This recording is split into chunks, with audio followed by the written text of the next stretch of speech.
Hello friends, welcome to my YouTube channel worldwide.com learning in your वे।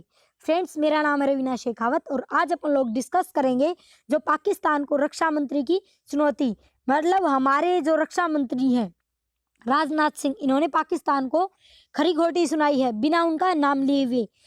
एक देश जो आतंकवाद का सहारा ले रहा है, यहाँ पर बात उन्होंने डायरेक्ट पाकिस्तान की है, क्योंकि आज के दिन पाकिस्तान ने तालिबान को समर्थन देकर अफगानिस्तान की सत्ता उनके हाथों में दे दी है, जिससे तालिबान न केवल तालिबान बल्कि वहां पर फलने फूलने वाले आईएसआईएस का जो आतंकवादी संगठन है, ये हमारे रीजन और सेंट्रल एशिया के लिए एक सरदर्द बन जाएगा। और अब तो तालिबान के पास हथियार होंगे, क्योंकि ऑफकोर्स वहाँ पर तालिबान और पाकिस्तान के जो आपस में जो इंटरेस्ट है ये एक दूसरे से पूरा करेंगे।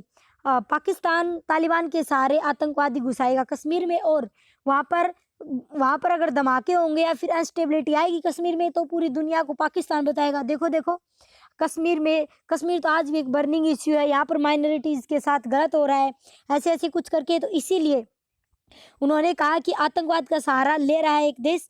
और उन्होंने यह बात कहा तमिलनाडु के Wellington defence service staff college के कार्यक्रम में बोला है। उन्होंने बोला है हम भारत की सुरक्षा की समझौता नहीं करेंगे। बिल्कुल, हम अपनी सुरक्षा में समझौता नहीं कर सकते और जरूरत पड़ी तो जमीन पर जाकर आतंकवाद को खत्म करेंगे। यहाँ पर ये बात करने सर्जिकल स्ट्राइक की और इन सभी की, क्योंकि भारत ने अब पाकिस्तान को कड़े शब्दों में जवाब देना स्टार्ट कर दिया है। हम अब केवल कड़ी निंदा नहीं करते हैं, एक्शन भी करते हैं।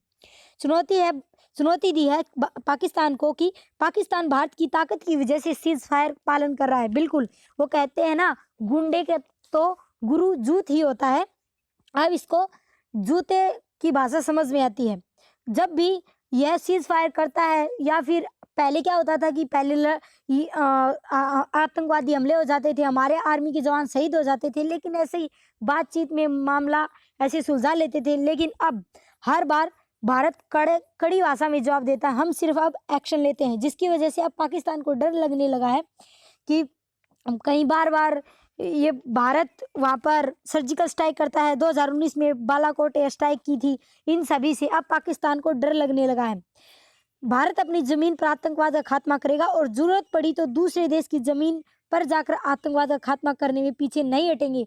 भारत इतना सक्षम हो चुका है कि अब न केवल हम अपनी जमीन पर बल्कि हम दूसरे देश की जमीन में घुसकर भी आतंकवादियों को खत्म कर सकते हैं।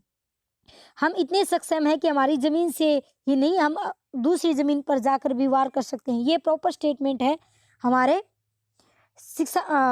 रक्षा मंत्री की। आज के दिन अफगानिस्तान के हालात चुनौतीपूर्ण हैं। बिल्कुल, अफगानिस्तान के हालात भारत के लिए चुनौतीपूर्ण क्यों हैं? क्योंकि भारत का जो आतंकवाद को लेकर जो नजरिया है वो बिल्कुल क्लियर है। हमारे लिए गुड टेररिज्म और बैड टेररिज्म, अच्छा आतंकवाद और बुरा आतंकवाद कुछ नहीं है। हमारे लिए आतंकवाद आतंकवाद ही है। लेकिन यहाँ पर बहुत सारी चुनौतियां हैं। जैसे भारत की जो इन्वेस्टमेंट है अफगानिस्तान में, भारत ने काफ़ी सारी इन्वेस्टमेंट कर रखी है अफगानिस्तान में। अब ये सारी की सारी डूब जाएंगी। क्यों? क्योंकि देखिए, अगर हम आतंकवाद के नज़रिए से देखें तो हम न तो बैड गुड को मानते हैं, तो तालिबान एक आतंकवादी संगठन है, इनसे हम कभी बातें नहीं करेंगे। अगर ऐसा है तो हमारी जो इन्वेस्टमेंट है वो खराब हो जाएगी। इसके बाद जो चीन का झुकाव है अफगानिस्तान में तालिबान की तरफ, पाकिस्तान के बाद चीन एक ऐसा देश था जो बोल रहे थे कि हम तालिबान के साथ अच्छे व्यवहार रखेंगे। इससे बात यही है कि अब चाइना अपना इन्फ्लुएंस फैलाएगा अफगानिस्तान में, और इससे क्या होगा कि वो उनके जो इंटरेस्ट है वो कंप्लीट कर लेंगे, वहाँ पर माइनिंग करेंगे। अब ये तालिबान वालों को ये बात समझ तो आती नहीं कि चाइना जहाँ पर जाता है ये सिर्फ और सिर्फ शोषण करता है, लेकिन इनको क्या मतलब है डेवलपमेंट से? ये तो हमेशा नुकसान ही की सोचते हैं। इनको सिर्फ और सिर्फ इस्लामिक शरिया कानून वगैरह ये सभी याद रहते हैं। इनको पब्लिक की प्रॉब्लम्स, उनकी प्रॉब्लम्स क्या है, उनको किस चीज़ की ज़रूरत है, इनसे कोई लेना देना नहीं। ये सिर्फ पावर इंजॉय करते हैं। ये सब चीज़ें भारत के लिए बहुत ही परेशानी वाली बातें हैं। और इन सब परिस्थितियों को देखते हुए काफ़ी सारे देशों ने अपनी रणनीति बदली है, और इन्होंने बोला कि भारत भी अपनी रणनीति बदलेगा। अब ये रणनीतियाँ क्या होंगी ये तो अब आगे आने वाला समय बताएगा। और ये सब हमारे जो भारत की जो रणनीति है वो क्वाड कंट्री पर भी डिपेंड करती है। अभी क्वाड कंट्री जिसमें भारत, यूएसए, और ऑस्ट्रेलिया और जापान है। ऑस्ट्रेलिया और जापान तो काफ़ी दूर है, लेकिन यूएसए के जो इंटेलिजेंस इनपुट्स हैं वो बहुत ही इंपॉर्टेंट रहने वाले हैं। सो वैसे तो ये सारी समस्या की देन अमेरिका है।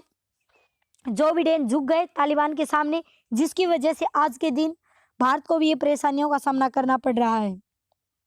सो फ्रेंड्स, अगर आपको मेरी ये वीडियो अच्छी लगी हो तो प्लीज़ मेरे चैनल को लाइक कीजिए, सब्सक्राइब कीजिए, कमेंट्स कीजिए एंड बेल आइकन को प्रेस कर दें ताकि आपको मेरे आने वाली सभी वीडियोस का नोटिफिकेशन मिलता रहे। Thank you.